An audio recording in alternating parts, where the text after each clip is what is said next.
जाहिर बात है जब आपने वजारत ले ली तो जवाबदेही भी पहले दिन से शुरू हो जाती है। आपका काम इत्तलात से है, तो ये मुझे बताइए कि एक सारा दिन टेलीविजन स्क्रीन पर एक मामला रहा डीपीओ पाकपतन के ट्रांसफर के हवाले से। हुकूमत पंजाब का कोई मौकफ नहीं आया उस पर। पाकिस्तान तहरीक इंसाफ का मौकफ रहा है कि पुलिस को गैर सियासी बनाया जाएगा। मैं आपसे बहसियत वज़ीर इत्तलात पूछता हूँ कि क्या आपके पास इस बात का जवाब है कि सूबे के वज़ीर आला जनाब उस्मान बुज़दार ने क्यों बुलाया डीपीओ और आरपीओ को अपने पास, जबकि अगर ये मामला डीपीओ की नाअहली का था या एक गलत वाक़े का था तो उन्हें मामला इदारे के सरबराह को रेफर करना चाहिए था, खुद क्यों बुलाया? बिस्मिल्लाहिर्रहमानिर्रहीम। मनीब साहब, सबसे पहले तो पूरी पाकिस्तानी कौम के सामने मैं इस बात का शुक्रिया अदा करूंगा खान साहब का और अपनी पार्टी का कि उन्होंने मुझे ये जिम्मेदारी दी। और आपने अभी बात कही कि सारा दिन जो ना इस इशू के ऊपर कोई रिस्पांस नहीं आया। 5:30 पौने 6 बजे तो हमने हलफ उठाया है, ठीक है। उसके बाद अब आपने हमें लाइन अप कर लिया, तो जनाब हम उससे पहले मेरे टिकट चल चुके हैं जिसमें हमने पूरा मौकफ दे दिया है, हमारा जो पार्टी की तरफ से हुकूमत की तरफ से है। तो आपके लिए बिल्कुल आपके लिए अर्ज है कि कतअन भी इसमें ना किसी बनी गाला का, ना किसी पंजाब हुकूमत का, ना किसी सीएम का कोई किरदार नहीं है। हमने बड़े वाज़े तौर पे अपना ये स्टैंड दिया है। ये आईजी पंजाब का भी इसके ऊपर मौकफ आ चुका है कि ये एक शहरी की शिकायत के ऊपर आईजी पंजाब ने गलतफहमी की बुनियाद पे जना ये एक ऑर्डर किया।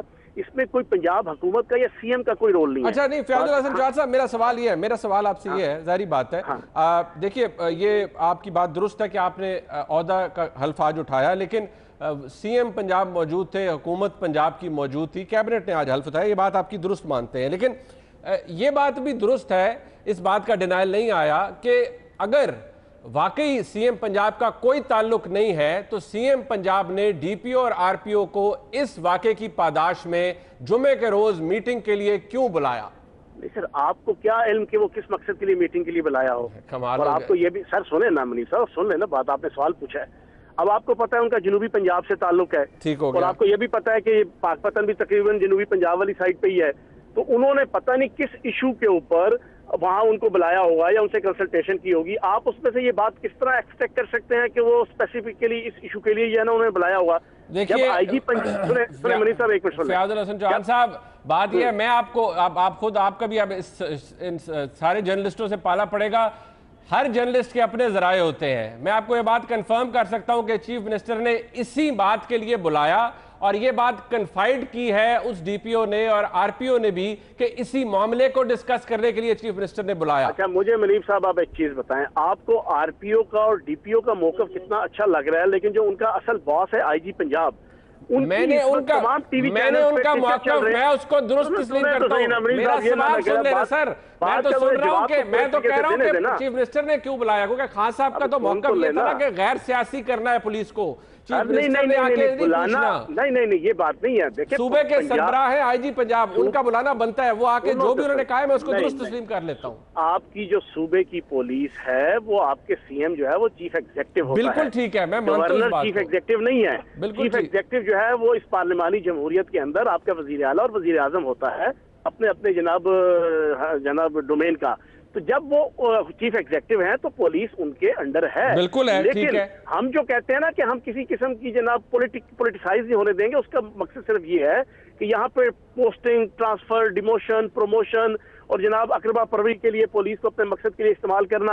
आपकी 1,70,000 पुलिस वाले, उसमें से 40,000 पुलिस वाले जैसे आले शरीफ और उनकी वीवीआईपी रिश्तेदारों पे डिप्यूट से पिछले 10 साल। सर बात ये है फ़याजुल हसन चौहान साहब, गुजारिश है ना, आपकी अपनी बात आपकी दुरुस्त, मैं जो आईजी पंजाब का मौकफ है मैं उसे मनोन दुरुस्त तस्लीम करता हूं। उन्हीं का इस्तेहकाक है कि वो अपने किसी अफसर के बारे में इंक्वायरी भी करे, ट्रांसफर करे, जो मर्जी करे। लेकिन मेरा सवाल यही था जिसका माजरत के साथ आपके पास शायद उस तरह जवाब नहीं है कि चीफ मिनिस्टर साहब जब बुला रहे हैं, चीफ मिनिस्टर साहब क्यों बुला रहे हैं? सर चीफ मिनिस्टर साहब बुलाए, आपको बताया है आईजी को बुलाए ना, आईजी को रेफर करें कि इंक्वायरी करके ऑर्डर करें। सुन लेंगे, आप तसल्ली से सुनेंगे तो इंशाल्लाह आपको जनाब बात समझ में आ जाएगी।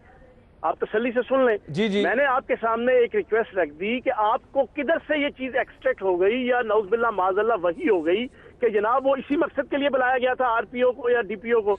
आपको जो है वो आईजी पंजाब की वो स्टेटमेंट अच्छी नहीं लग रही, जिसमें उन्होंने कहा कि किसी किस्म का कोई ताल्लुक सीएम का, मैंने आपको ये कहा, मैंने अर्ज किया कि मुझे तो कोई इख्तिलाफ है ही नहीं आईजी पंजाब की स्टेटमेंट से, बिल्कुल दुरुस्त बात की है। मेरा सवाल यह है कि जब शहबाज शरीफ या कोई और वजीर आला किसी अफसर को डायरेक्ट बुलाए या उसका ट्रांसफर करे, उसकी अपॉइंटमेंट करे, तो आपका मौकफ दुरुस्त था कि यह काम आईजी पंजाब का है, अगर फोर्स उसने चलानी है तो वही फैसले करे, चीफ एग्जीक्यूटिव इंटरफेयर ना करे, सियासी इंटरफेरेंस ना हो। मुनीब साहब इसमें सुन लेना, इसमें देखें आपकी अपनी बात के अंदर एक छोटा सा कंट्राडिक्शन है। आपने कहा कि अगर वजीर आला बुलाए और उसकी ट्रांसफर कर दे, ट्रांसफर तो आईजी ने की है ना, वजीर आला ने वो तो शहबाज शरीफ भी जब किसी की ट्रांसफर या पोस्टिंग करते थे तो ऑर्डर शहबाज, उस वक्त भी ऑर्डर आईजी पंजाब का निकलता था। वो खड़े खड़े कैमरों के सामने उंगली हिलाते थे दिखावे के लिए।